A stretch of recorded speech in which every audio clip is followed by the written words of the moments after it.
그린지방이 오디오북. 처음엔 꿈인 줄 알았다. 열어둔 창문 틈새로 들어온 새벽바람 속에서 그녀의 향기가 똑같이 느껴졌다. 자스민과 오래된 종이, 그리고 비 내리기 직전의 공기. 10년 전 그날 이후로 한 번도 맡을 수 없었던 냄새. 나는 심리학 교수였고 인지과학자였다. 기억이 어떻게 저장되고 왜곡되는지를 연구하는 사람. 환각과 착각의 메커니즘을 밝히는 게 내 전문 분야였다. 그러니 이것도 후각 환각일 거라고 생각했다. 하지만 책상 위에 놓인 쪽지를 보는 순간 나는 얼어붙었다. 당신은 늘 논리로 설명하려 하죠. 그런데 이건 어떻게 설명할 건가요? 그녀의 필체였다. 정확히 말하면 그녀의 필체를 완벽하게 재현한 것이었다. 하지만 그녀는 10년 전 내 앞에서 사라졌다. 문자 그대로 흔적도 없이. 전화기를 들었다. 경찰서에 전화를 거려다가 멈췄다. 뭐라고 말하지? 죽은 사람의 필체로 쓰인 쪽지를 발견했다고? 그들은 나를 미쳤다고 생각할 것이다. 아니, 어쩌면 정말로 내가 미친 걸지도 모른다. 그녀를 처음 만난 건 대학 연구실에서였다. 정확히 10년하고 3개월 전. 교수님, 피험자로 참여하고 싶어요. 연구실 문을 두드린 그녀는 내가 진행하던 기억 조작 실험의 자원자였다. 당시 나는 거짓 기억을 심는 프로토콜을 개발 중이었다. 윤리위원회의 승인을 받은 합법적인 연구였다. 이름이 한소리입니다. 나는 그녀를 쳐다봤다. 이상했다. 분명히 어딘가에서 본 것 같은데 기억이 나지 않았다. 데자뷰 같은가였다. 그저 해마의 일시적 오작동일 뿐. 나는 데자뷰를 믿지 않는 사람이었다. 왜 이 실험에 참여하고 싶죠? 기억이 만들어질 수 있다면 지워질 수도 있지 않을까요? 마치 이미 답을 알고 있는 사람처럼 그녀의 대답은 너무 명확했다. 흥미로운 관점이네요. 하지만 이 실험은 기억 삭제가 아니라 생성에 관한 거예요. 알아요. 하지만 생성의 원리를 알면 삭제의 원리도 알 수 있잖아요. 나는 고개를 끄덕였다. 똑똑한 여자였다. 좋아요. 동의서 작성부터 시작하죠. 실험은 6개월간 진행됐다. 매주 목요일 오후 3시, 그녀는 정확히 같은 시간에 나타났다. 단 한 번도 늦거나 빠진 적이 없었다. 비가 오나 눈이 오나 그녀는 왔다. 첫 번째 세션에서 나는 물었다. 가장 오래된 기억이 뭐죠? 5살 때 엄마 손을 놓친 기억이요. 그때 어땠어요? 무서웠어요. 세상이 갑자기 커진 것 같았죠. 나는 메모했다. 전형적인 유아기 기억, 정서적 각인이 강한. 좋아요. 이제 눈을 감아보세요. 편안하게. 최면 유도에 들어갔다. 그녀는 쉽게 트랜스 상태에 빠졌다. 암시 감수성이 높았다. 당신은 12살입니다. 할머니와 함께 프라하에 있어요. 석양이 성당을 비추고 있죠. 할머니가 당신 손을 잡았어요. 따뜻해요. 반복했다. 일주일에 한 번씩 같은 이야기를. 한 달 후 그녀는 변했다. 교수님, 신기한 일이 있어요. 뭔데요? 프라하 꿈을 꿨어요. 근데 꿈이 아니라 기억 같았어요. 성공이었다. 거짓 기억이 자리 잡기 시작한 것이다. 어떤 기억이었죠? 할머니가 트르들로라는 땅을 사주셨어요. 계피향이 났고요. 그 맛이 진짜 입에서 느껴지는 것 같았어요. 나는 미소 지었다. 완벽했다. 후각 기억까지 생성된 것이다. 2달째 그녀는 더 많은 걸 기억해냈다. 광장에 비둘기가 많았어요. 할머니는 제게 비둘기 모이를 사주셨죠. 할머니는 어떤 분이었어요? 따뜻한 분이었어요. 주름진 손으로 제 머리를 쓰다듬어 주셨죠. 3달째 나는 논문 초안을 쓰기 시작했다.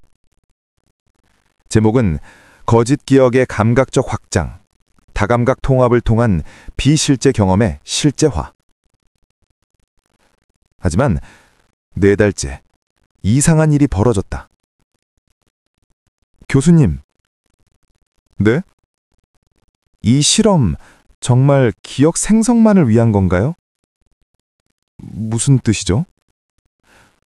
교수님은 누군가를 잊고 싶어서 이 연구를 시작한 거 아니에요?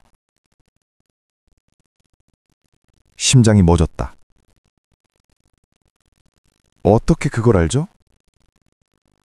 교수님의 책상 서랍에 사진이 있더라고요. 여자분이랑 함께 찍은.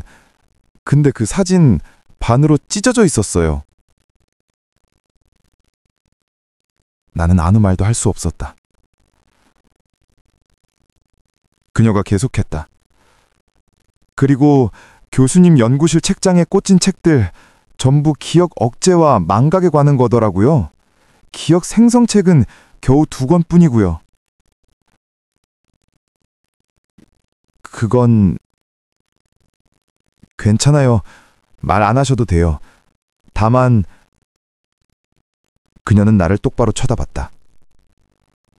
교수님, 기억은 지울 수 없어요. 왜곡되거나 희미해질 순 있어도 완전히 사라지진 않아요. 교수님이 가장 잘 아시잖아요. 그날 밤 나는 혼자서 집에서 오랜만에 술을 마셨다. 그녀의 말이 맞았다. 15년 동안 나는 지은을 잊고 싶었다. 5달째 세션. 오늘은 제가 교수님께 질문해도 될까요? 이상한 요청이네요. 하지만 좋아요. 교수님이 잊고 싶어 하는 사람 이름이 뭐예요?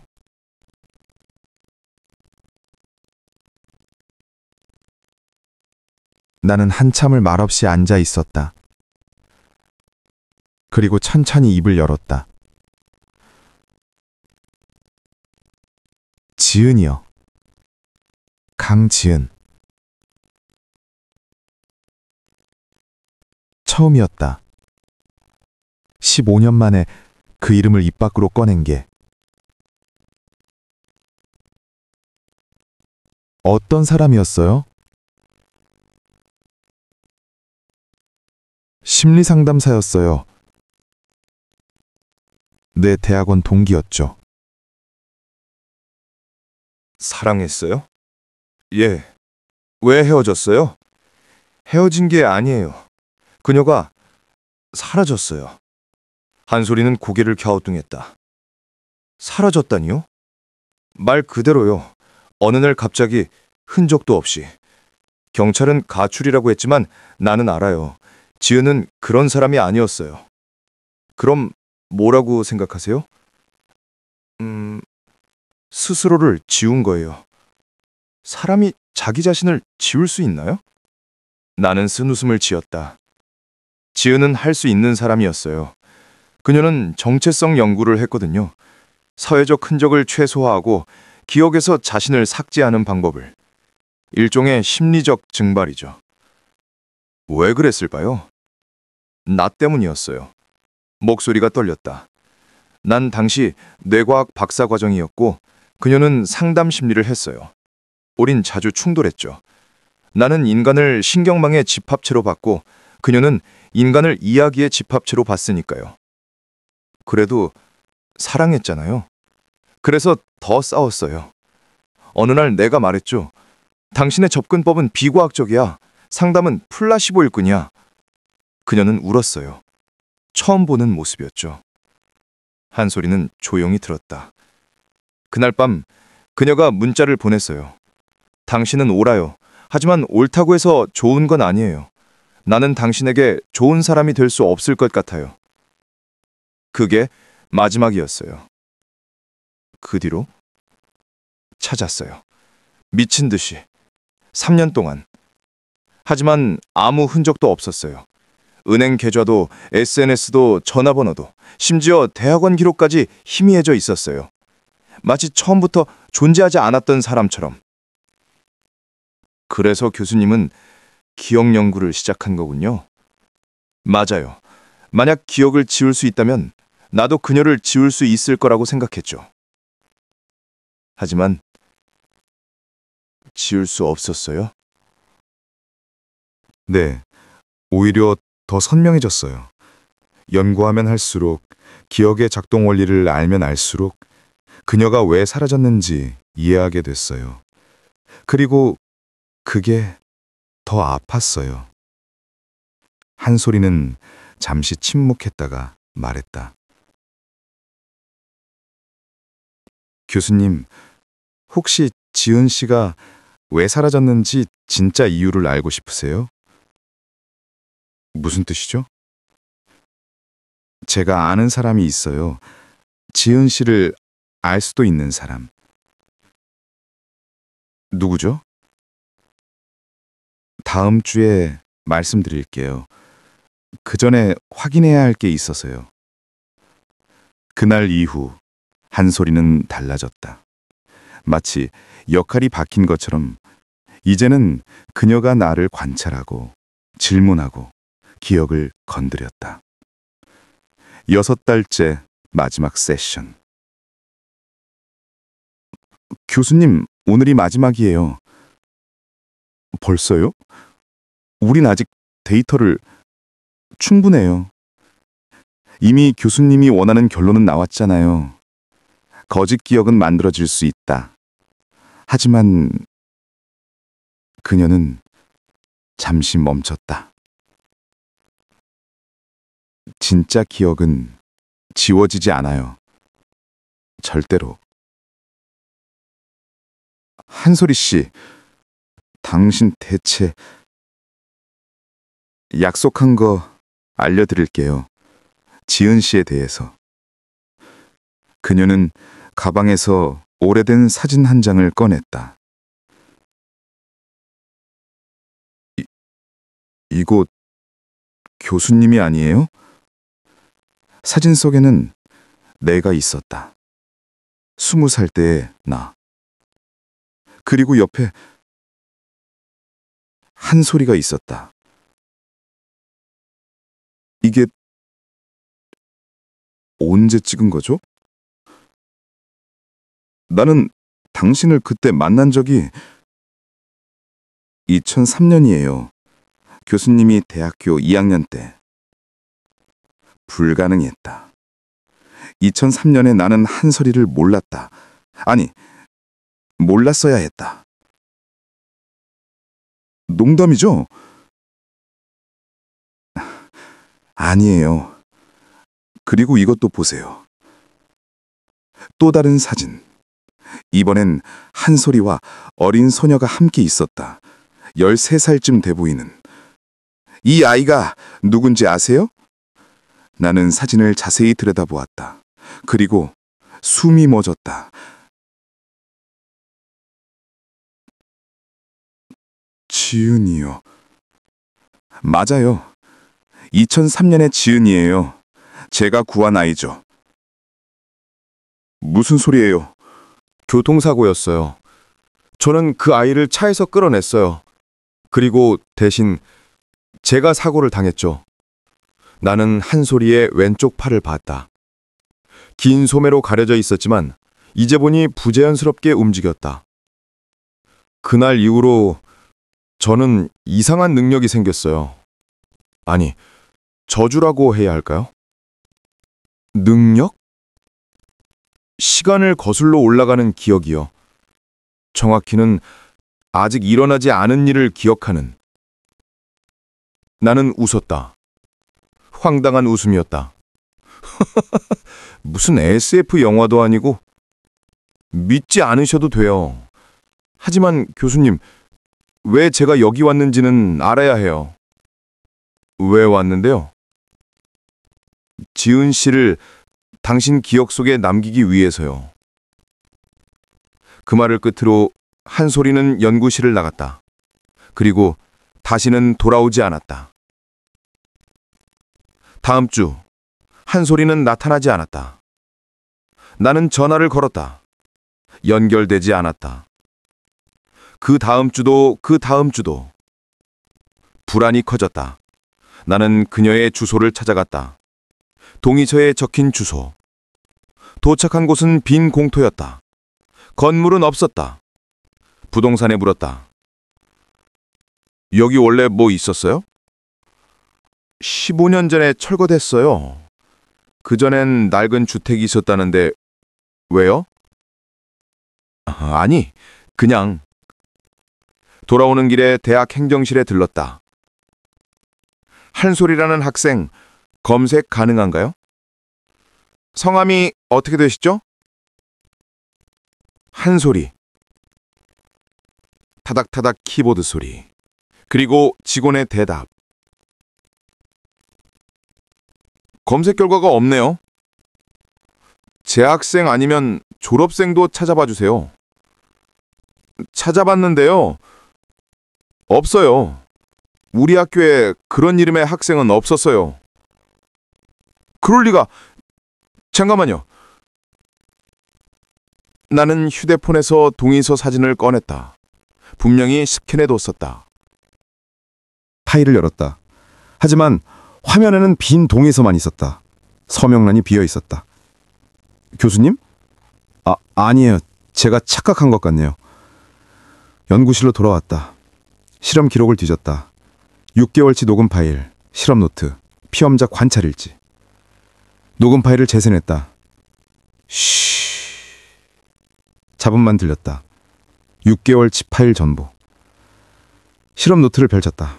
내 글씨를 이렇게 적혀 있었다. 피험자 모집 실패, 자가 실험으로 전환. 6개월 동안 나는 혼자였다는 기록이었다. 말도 안 돼. 동료 교수 사무실로 뛰어갔다. 김 교수님, 무슨 일이야? 제 실험 기억나요? 기억 조작 실험. 피험자 못 구해서 고생한다고 했잖아. 아니요. 한솔이라는 피험자가 있었어요. 6개월 동안 매주 목요일마다 왔다고요. 김 교수는 이상한 눈으로 나를 봤다. 자네, 요즘 스트레스 많이 받나? 자네는 6개월 동안 혼자 연구했어. 피험자 공고도 안 냈고. CCTV를 확인해보면, 확인해봐. 근데 자네 얼굴이 안 좋은데 병원 가보는 게. 연구실로 돌아와 CCTV 기록을 요청했다. 6개월치. 화면을 돌렸다. 매주 목요일 오후 3시. 나는 연구실 문을 열고 들어온다. 혼자. 책상에 앉는다. 혼자. 무언가에 말을 건다. 하지만 상대는 없다.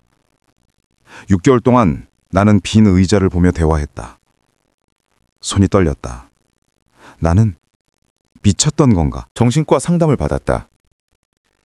해리성 정체감 장애 가능성이 있습니다. 극심한 스트레스나 상실 경험 후에? 아닙니다.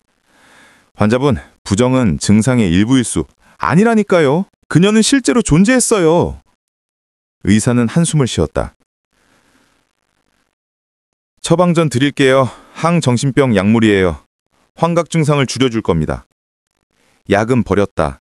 나는 미치지 않았다. 한솔이는 실제였다. 증거를 찾기 시작했다. 그녀가 보여준 사진. 2003년 교통사고. 어린 지은. 신문기사를 뒤졌다. 2003년 4월부터 12월까지. 지역신문사 아카이브 전두. 그리고 찾았다.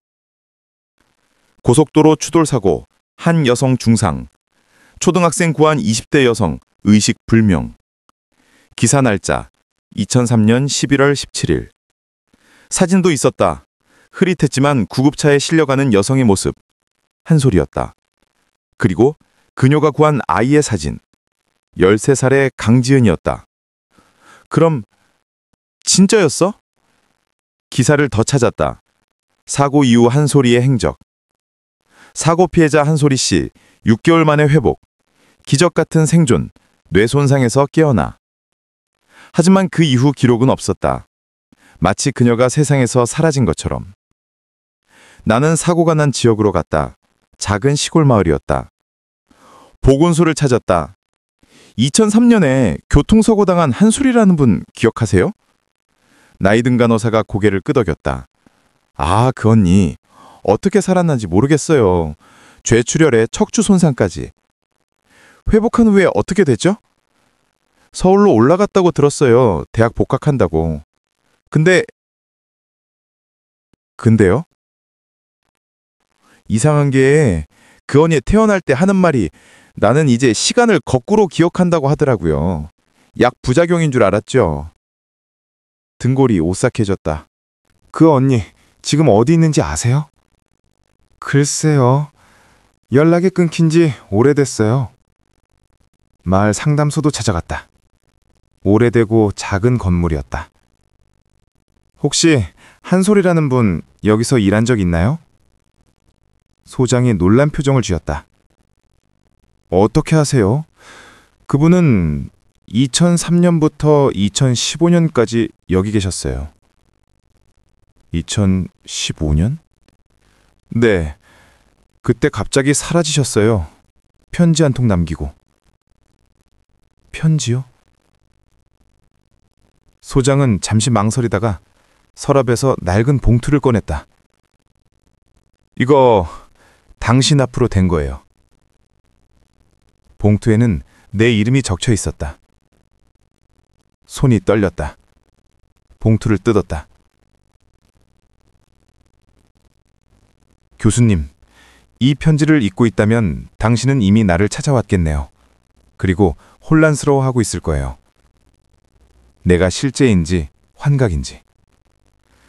대답은 둘 다예요. 나는 실제로 존재했어요. 하지만 당신의 시간선에서는 존재하지 않았어요. 사고 이후 나는 이상한 능력을 갖게 됐어요. 미래의 기억을 과거처럼 느끼는. 그래서 나는 알았어요. 2013년에 당신이 나를 만날 거라는 걸. 그리고 당신이 지은을 잊으려 애쓰고 있다는 걸. 나는 그걸 막고 싶었어요. 지은은 당신 기억 속에 살아야 했으니까. 그래서 나는 당신 앞에 나타났어요. 하지만 물리적으로가 아니라 정신적으로. 당신은 6개월 동안 나와 대화했어요. 하지만 실제로는 당신 자신과 대화한 거예요. 내가 당신의 잠재의식 속에서 질문했고 당신의 의식이 대답했죠. 그게 내 능력이에요. 타인의 기억 속으로 들어가는. 이제 가야 해요. 더 이상 이 시간에 머물 수 없어요. 하지만 기억해 주세요. 지우는 당신을 사랑했어요. 그리고 당신이 그걸 잊지 않는 한 그녀는 사라지지 않아요. 시간의 틈새에서 한솔이. 편지를 읽고 또 읽었다. 말이 안 됐다. 하지만 다른 설명이 없었다. 소장님, 한솔이 씨가 남긴 물건 더 없나요? 연고 노트가 있긴 한데. 그녀의 노트를 받았다. 펼쳤다. 안에는 복잡한 도표와 수식들이 가득했다. 시간지각 왜곡과 기억의 비선형성, 역행성 인과관계의 실험적 측명, 정신적 시간여행의 가능성, 그리고 마지막 페이지에 적힌 문장. 실험 대상, 강지은을 사랑했던 남자. 목적, 그가 그녀를 영원히 기억하도록. 방법, 역행성 기억이식. 위험, 시간 역설. 결론, 그래도 해야 한다. 3년이 흘렀다. 나는 한솔이를 찾는 일을 멈췄다. 대신 지은을 찾기 시작했다. 그녀가 정말로 지웠다면 왜 그랬을까? 한솔이는 내가 기억하길 원했지만 지은은 내가 잊기를 원했다. 왜? 지은의 옛 동료를 찾아갔다. 대학원 시절 같은 연구실에 있던 박 선배. 지은이요? 오랜만에 듣는 이름이네요. 선배님, 지은이가 왜 사라졌는지 아세요?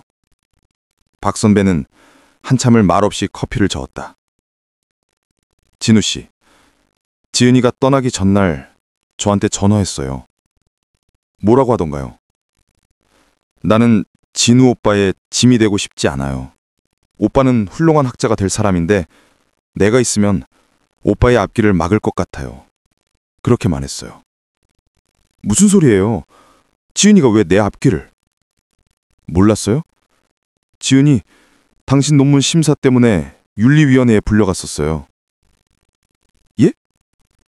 당신이 쓴 논문 인간 기억의 인위적 조작 가능성, 지은이가 윤리 위반이라고 제보했어요. 인간의 정체성을 훼손하는 연구라고. 숨이 막혔다. 하지만 그 논문은 심사 통과했잖아요. 지은이가 취하했으니까요. 당신을 위해서. 당신이 박사학위 못 받을까 봐. 그게 언제였죠? 2010년 3월. 당신이 졸업하기 직전이었죠. 지은은 그 직후에 사라졌어요. 모든 퍼즐이 맞춰지기 시작했다. 지은은 나를 막으려 했다가 나를 지키기로 결심했다. 그리고 자신이 사라지는 쪽을 택했다. 선배님, 지은이 마지막으로 어디 있었는지 아세요? 정확히는 모르겠는데 서해안 쪽 작은 마을이라고 들었어요. 거기서 애들 상담을 했다던가? 나는 서해안의 모든 상담소를 찾아다녔다. 2개월이 걸렸다. 그리고 마침내 작은 해안 마을에서 그녀의 흔적을 발견했다. 강지은 선생님이요? 2010년부터 2015년까지 계셨죠. 지금은요? 떠나셨어요. 어디론가. 연락처 아시나요? 없어요. 떠나실 때 전부 정리하고 가셨거든요. 혹시 남긴 물건 같은 거 없나요? 할머니는 한참을 생각하더니 창고로 나를 안내했다. 여기 박스에 몇 개 남아있긴 한데 먼지 쌓인 박스를 열었다. 안에는 오래된 일기장과 사진들이 있었다. 일기장을 펼쳤다. 2010년 4월 3일. 진우 오빠를 떠나왔다. 차라리 이게 맞는 것 같다. 나는 오빠의 세계에 맞지 않는 사람이니까. 오빠는 논리로 세상을 보고 나는 감정으로 세상을 본다. 우린 결국 다른 언어를 쓰는 사람들이었다. 2011년 8월 15일. 오늘 꿈에 오빠가 나왔다. 웃고 있었다. 나 없이도 행복해 보였다. 다행이다. 나는 이제 오빠를 놓아줄 수 있을 것 같다. 2013년 6월 22일. 이상한 사람을 만났다. 한솔이라는 여자. 내가 구한 그 아이가 어른이 되어 나를 찾아왔다. 그리고 말했다. 언니, 진우 교수님을 아세요? 놀랐다. 어떻게 알았을까? 심장이 뛰었다. 2013년 7월 10일. 소리가 이상한 이야기를 했다. 자기는 시간을 거꾸로 기억한다고. 그래서 미래의 진우 오빠를 알고 있다고. 오빠가 날 잊으려 애쓰고 있다고. 그 말을 들으니 가슴이 아팠다. 오빠가 날 잊으려 한다는 게 아니라 오빠가 아파하고 있다는 게. 2013년 3월 3일. 소리가 제안했다. 제가 교수님을 만나러 갈게요. 언니를 그분 기억 속에 다시 새길게요. 말도 안 되는 소리였다. 하지만 나는 허락했다. 오빠가 날 기억하길 바라는 이기심 때문에. 손이 떨렸다. 다음 장을 넘겼다. 2013년 12월 15일. 소리가 돌아왔다. 지쳐 보였다. 성공했어요. 그녀가 말했다. 교수님은 이제 언니를 기억할 거예요. 평생. 고맙다고 미안하다고 말했다. 소리는 웃었다. 언니, 사랑은 잊히는 게 아니에요. 다만 형태가 바뀔 뿐이죠. 2015년 3월 1일. 마지막 결정을 내렸다. 나는 이제 떠나야 한다. 소리가 심어준 기억들이 오빠를 평생 따라다닐 테니까. 그게 나의 마지막 선물이자 마지막 이기심이다. 일기는 거기서 끝났다. 사진들을 뒤졌다. 그녀와 아이들이 찍은 사진, 바닷가에서 찍은 사진, 그리고 마지막 사진.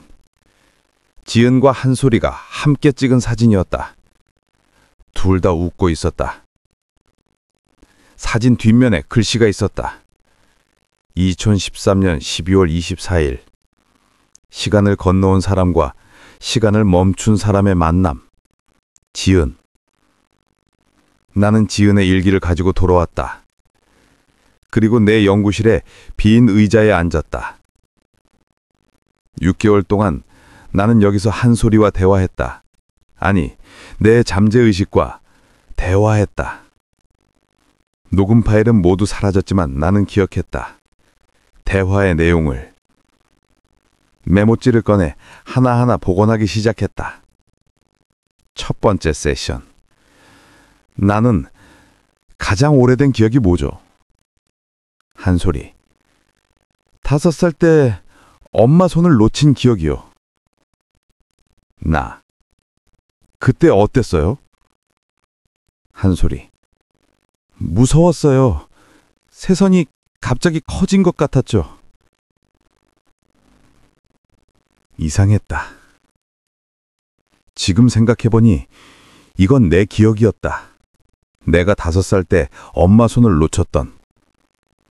한솔이는 내 기억을 말하고 있었던 거였다. 두 번째 세션. 교수님, 혹시 왜 심리학을 시작하셨어요? 나. 인간의 마음이 궁금해서요. 아니에요. 누군가를 이해하고 싶었던 거잖아요. 그때 나는 대답하지 못했다. 하지만 지금은 안다. 지연을 이해하고 싶었다. 왜 그녀가 감정을 믿는지, 왜 비과학적인 것들을 소중히 여기는지. 네 번째 세션. 한솔이. 교수님, 기억을 지우면 그 사람도 사라지나요? 나. 기억이 곧 존재니까요. 기억이 없으면 그 사람은 없는 거나 마찬가지죠. 한솔이. 그럼 반대로 기억이 있으면 그 사람은 여전히 존재하는 건가요? 나. 그건 철학적 질문인데요. 한솔이. 철학이 아니라 진짜 질문이에요, 교수님. 이제야 이해했다. 한솔이는 내게 가르쳐 주려 했던 거였다. 지연이 사라졌어도 내 기억 속에 살아있다면 그녀는 여전히 존재한다는 걸. 마지막 세션. 한솔이. 교수님, 이제 알겠어요? 뭘요? 사랑은 기억 속에 산다는 걸요. 나는 고개를 떨구었다. 그랬다. 나는 6개월 동안 나 자신에게 이 진실을 가르쳐주고 있었던 거였다. 한솔이라는 매개를 통해. 8번째 조각. SNS의 비밀. 1년이 더 흘렀다. 나는 연구를 그만뒀다. 대신 상담소를 열었다. 지은이 했던 일을. 어느 날 이상한 일이 벌어졌다. 휴대폰에 알림이 떴다. 지은님이 당신의 게시물에 좋아요를 눌렀습니다. 심장이 멎었다. 지은의 SNS는 10년 전에 삭제됐다. 내가 직접 확인했다. 여러 번. 앱을 열었다. 알림을 클릭했다. 내 게시물이 나왔다. 3년 전에 올린 글이었다. 오늘 처음으로 환자를 상담했다. 서툴렀지만 누군가의 이야기를 듣는다는 게 이렇게 의미 있는 일인지 몰랐다. 지은, 너가 옳았어. 그리고 그 밑에 좋아요 표시가 하나 있었다. 빛의 사람. 계정을 클릭했다. 존재하지 않는 계정이었다. 미쳤나 싶었다. 하지만 알림은 계속 왔다. 매일 새벽 3시 17분. 정확히 내가 과거에 올렸던 게시물들에 하나씩 좋아요가 눌렸다. 3시 17분. 어디서 본 숫자 같았다. 지은의 일기장을 뒤졌다. 그리고 발견했다. 2010년 3월 3일. 그녀가 떠난 날. 그녀가 마지막으로 내게 문자를 보낸 시간. 새벽 3시 17분. 이게 대체? 한솔이의 연구 노트를 다시 펼쳤다. 그리고 마지막 장에서 작은 메모를 발견했다. 시간 지연 메시지 프로토콜. 설정된 시간에 도달하면 자동으로 전송되는 기억 트리거. 지은을 위한 마지막 선물. 그 밑에 URL이 적혀 있었다. 접속했다. 로그인 화면이 나왔다. 아이디와 비밀번호를 물었다. 시도했다. 아이디 빛의 사람. 비밀번호 317. 로그인 됐다. 화면에 파일 목록이 나타났다. 진우에게 001 mp3, 진우에게 002 mp3, 진우에게 365 mp3, 365개의 파일, 1년치. 첫 번째 파일을 재생했다. 진우의 목소리가 흘러나왔다. 진우야, 나는 떠났지만 너를 떠난 게 아니야. 이상하지? 난 여전히 너와 함께 있어. 이 목소리로, 이 기억으로. 한솔이 선생님이 만들어준 이 시스템을 통해서 눈물이 났다. 선생님은 말했어. 미래에 너에게 필요한 순간마다 이 메시지가 전달될 거라고. 네가 힘들 때, 외로울 때, 나를 그리워할 때. 그래서 난 365일치 메시지를 녹음했어. 하루하루 너에게 전하고 싶은 말들을. 첫 번째 메시지는 이거야. 진우야, 나는 너를 사랑했어. 그리고 지금도 사랑해. 시간이 지나도 내가 없어도 이 사랑만은 변하지 않을 거야. 메시지가 끝났다. 나는 두 번째 파일을 열었다. 오늘은 네가 상담소를 열었다는 걸 알았어. 어떻게 아냐고? 한솔이 선생님이 시간을 통해 봤대. 자랑스러워. 넌 결국 이해했구나. 사람은 숫자가 아니라 이야기라는 걸. 세 번째 파일. 힘들지? 나도 알아. 상담은 쉽지 않거든. 하지만 넌 잘하고 있어. 누군가의 이야기를 들어주는 것, 그게 가장 큰 치유야. 나는 파일을 차례로 들었다. 밤새도록. 50번째 파일. 진우야, 나를 잊으려 하지 마.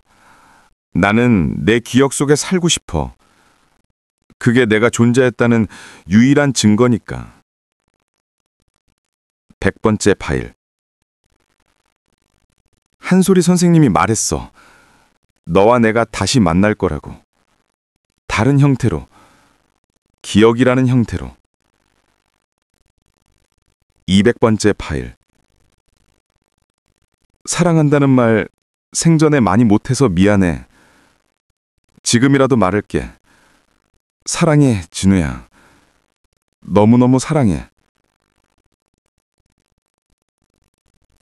365번째.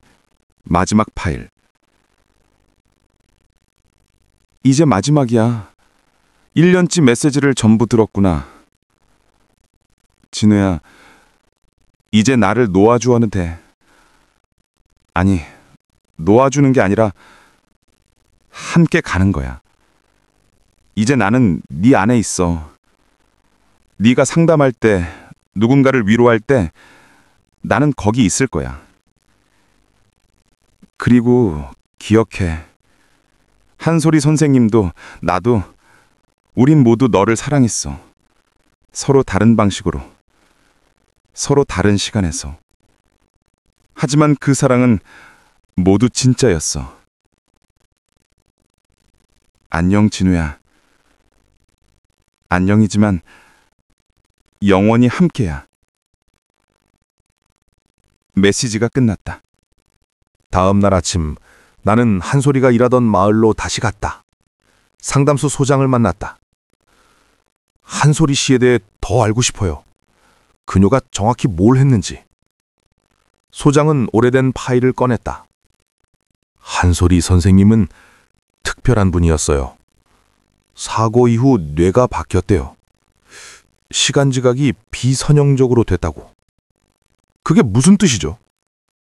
일반 사람들은 과거에서 미래로 시간을 경험하잖아요. 근데 선생님은 거꾸로도 경험할 수 있었대요. 미래의 기억이 과거처럼 떠오르는 거죠. 그게 과학적으로 가능해요? 모르죠. 하지만 선생님은 실제로 미래를 기억했어요. 그래서 2003년에 이미 알았대요. 자기가 구한 그 아이, 강지은 양이 당신을 만날 거라는 걸. 소장이 또 다른 파일을 펼쳤다. 이게 선생님이 남긴 연구일지예요. 보시겠어요? 받아들였다. 펼쳤다. 2003년 11월 18일. 사고 후 첫 번째 기록. 나는 지금 병원에 있다. 하지만 이상한 기억들이 떠오른다. 아직 일어나지 않은 일들. 2013년에 어느 연구실. 진우라는 남자. 지은이라는 이름. 2004년 3월 2일. 점점 선명해진다. 나는 미래를 볼 수 있는 게 아니라 미래를 기억한다. 마치 이미 그곳에 다녀온 것처럼. 그리고 알았다. 내가 해야 할 일을. 2010년 6월 15일. 오늘 지은을 만났다. 내가 구한 그 아이가 어른이 됐다. 그녀는 괴로워하고 있다. 진우라는 남자를 떠나야 할지 말아야 할지. 나는 말했다. 떠나세요. 하지만 그 사람은 당신을 기억할 거예요. 제가 그렇게 만들 테니까. 2013년 7월 1일. 드디어 시작한다. 진호 교수를 만나러 간다. 아니, 정확히는 그의 정신 속으로 들어간다. 내 능력을 사용해서. 위험하다. 자칫하면 내 정체성이 사라질 수도 있다. 하지만 해야 한다. 2013년 12월 20일. 성공했다. 진우는 이제 지은을 평생 기억할 것이다. 하지만 나는 점점 희미해지고 있다. 두 개의 시간선에 동시에 존재하는 건 불가능하다. 물리적으로는 2015년에 있지만 정신적으로는 2013년에 있다. 나는 곧 사라질 것이다. 2014년 8월 9일. 지은을 위한 마지막 선물을 준비한다. 시간지연 메시지 시스템. 그녀가 녹음을 한 365개의 파일이 미래의 진우에게 전달되도록 SNS의 알고리즘을 해킹해서 빛의 사람이라는 유령 계정을 만들었다. 2015년 2월 28일. 이제 정말 끝이다. 나는 더 이상 한 곳에 머물 수 없다. 시간의 틈새로 사라질 것이다. 하지만 괜찮다. 나는 두 사람을 이어줬다. 시간을 넘어서. 그것으로 충분하다. 일지는 거기서 끝났다. 나는 손을 떨며 파일을 덮었다. 한소리 씨, 지금 어디 있을까요? 소장이 창밖을 바라봤다. 아무도 모르죠. 어쩌면 시간의 틈 어딘가에 있을지도, 어쩌면 이미 사라졌을지도. 하지만 소장이 나를 봤다. 선생님은 여전히 존재하고 있어요. 당신의 기억 속에서. 오늘은 2024년 11월 2일이다. 한소리를 처음 만난 지 11년이 지났다. 아니, 내가 듀녀를 만났다고 믿은 지 11년이 지났다. 나는 여전히 상담소를 운영한다. 지은이 하던 일을 한소리가 나에게 가르쳐준 방식으로. 매일 새벽 3시 17분 알림이 온다. 빛의 사람으로부터. 이제는 새로운 메시지가 아니다. 그냥 과거의 게시물에 좋아요가 눌릴 뿐. 하지만 나는 안다. 그게 그녀들이 보내는 신호라는 걸. 나는 여기 있어. 네 기억 속에. 오늘 아침도 알림이 왔다. 10년 전에 쓴 글이었다.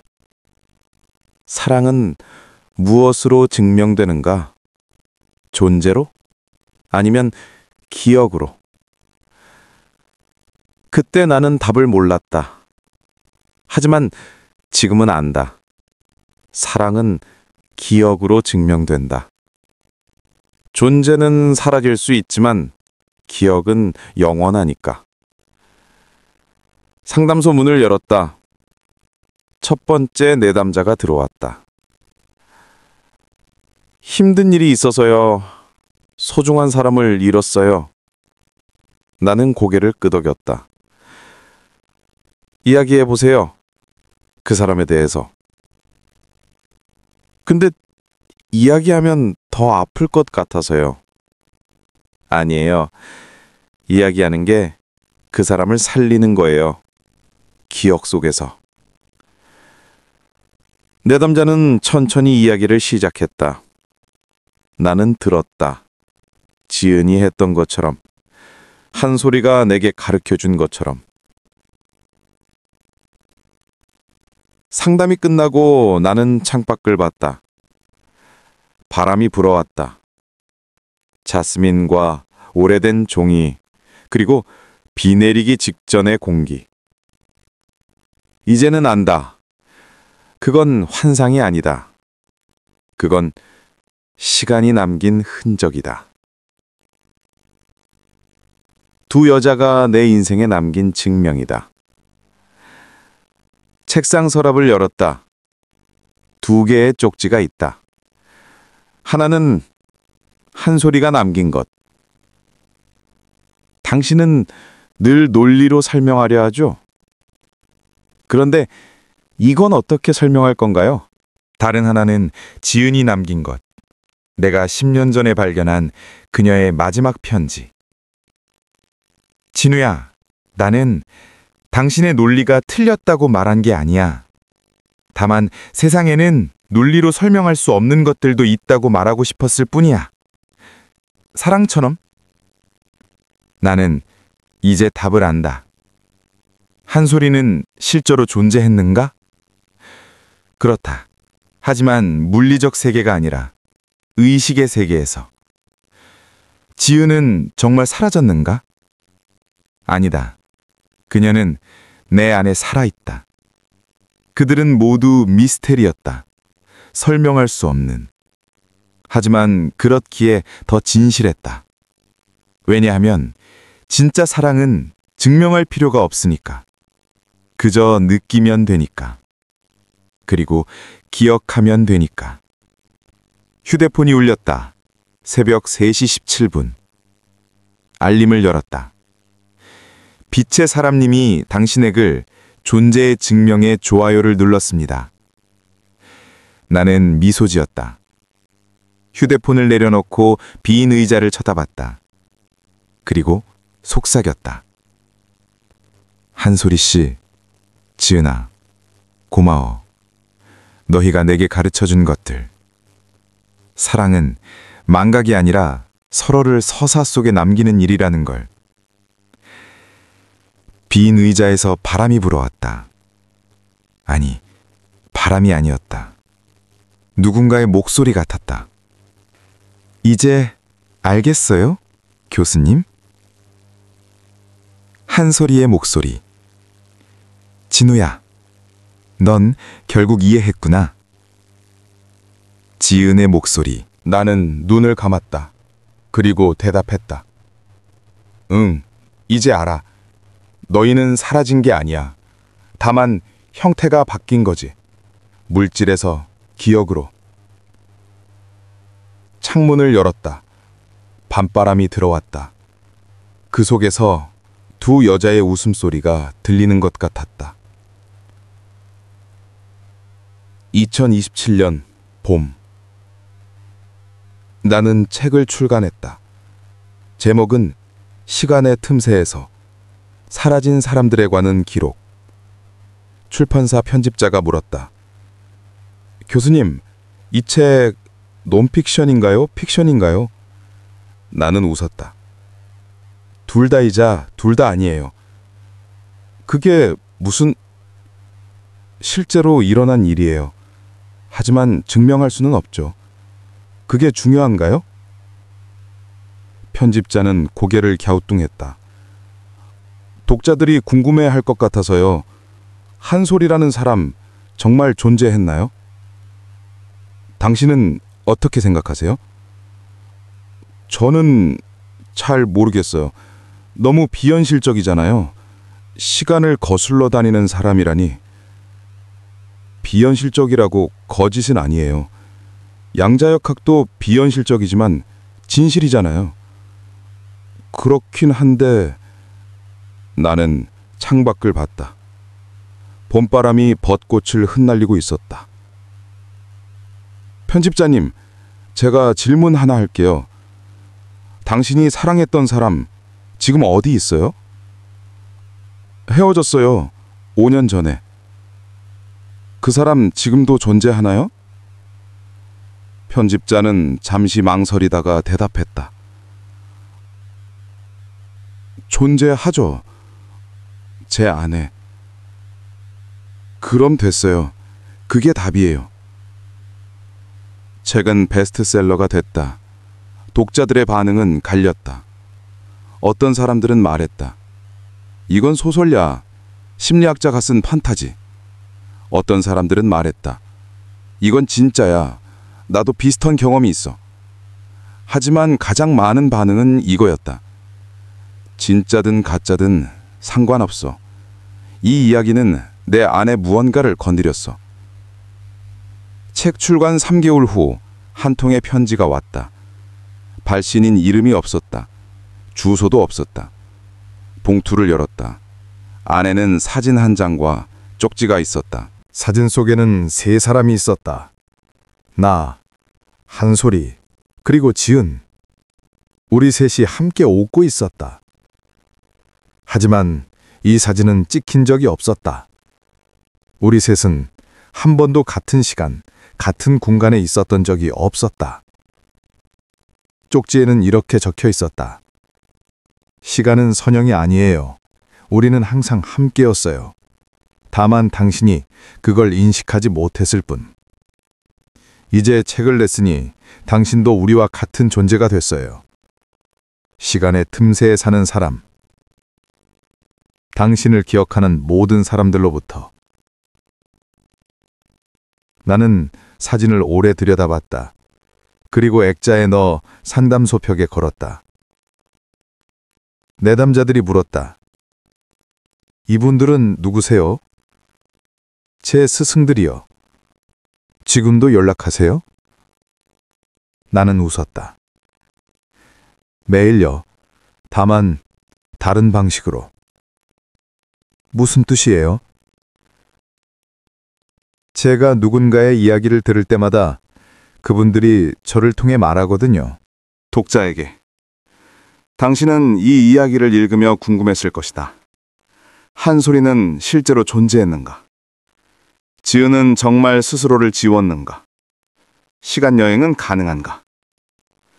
나는 답하지 않겠다. 대신 당신에게 묻겠다. 당신이 사랑했던 사람을 떠올려보라. 지금 물리적으로 옆에 없어도 당신 안에 존재하는 사람. 그 사람은 진짜인가, 기억인가? 둘의 차이가 있는가? 만약 당신이 기억도 실제다라고 답한다면 당신은 이 이야기를 이해한 것이다.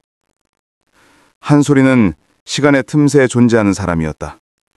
과거와 미래, 실제와 기억 사이에. 지은은 자신을 지웠지만 더 강력하게 새겨졌다. 진우의 모든 행동 속에.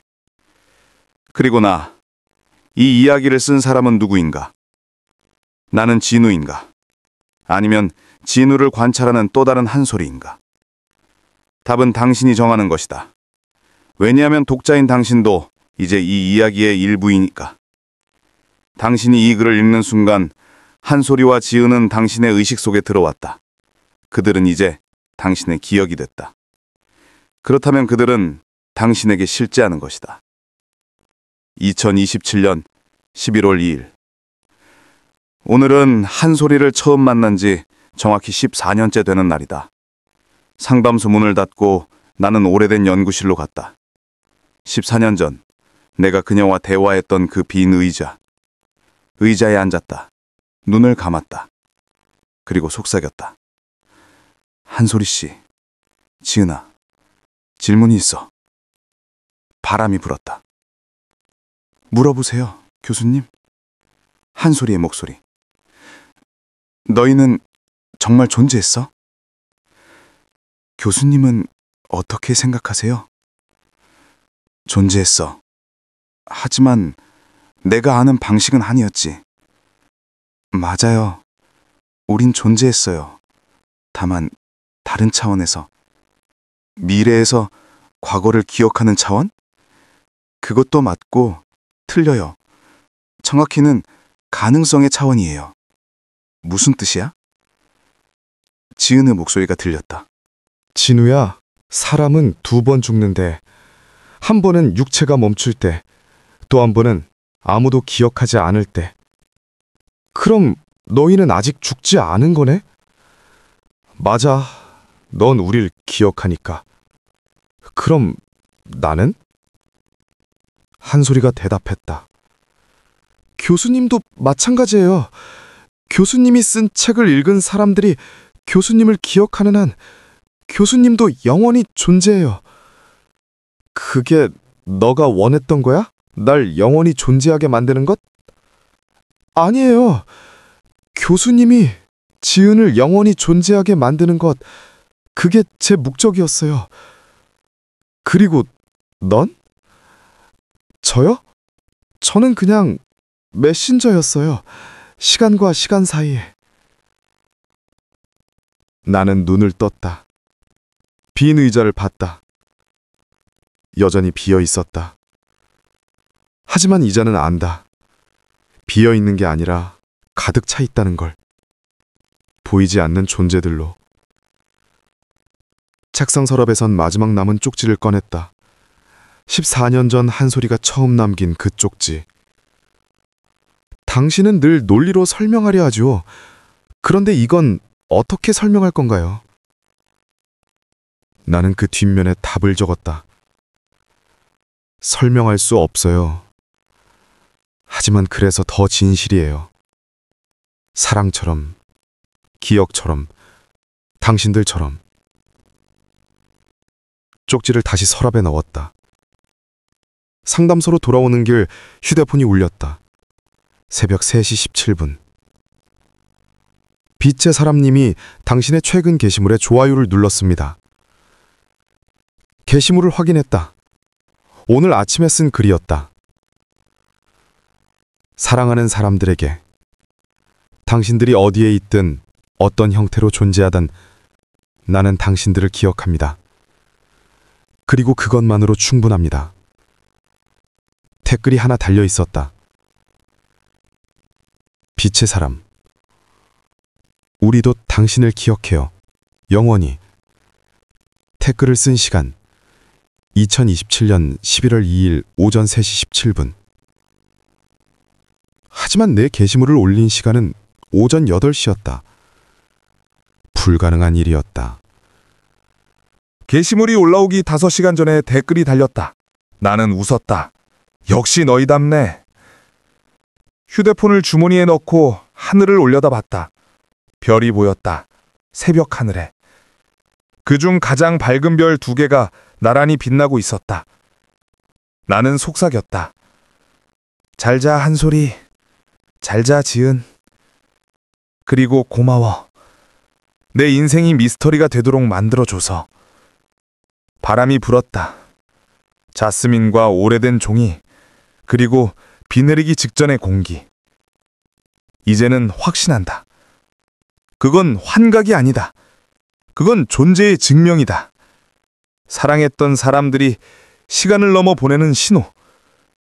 나는 여기 있어. 내 모든 순간에. 이 소설은 실화를 바탕으로 했다. 하지만 어느 부분이 실화인지는 밝히지 않겠다. 왜냐하면 중요한 건 사실 여부가 아니라 당신이 이 이야기를 읽으며 무엇을 느꼈는가이기 때문이다.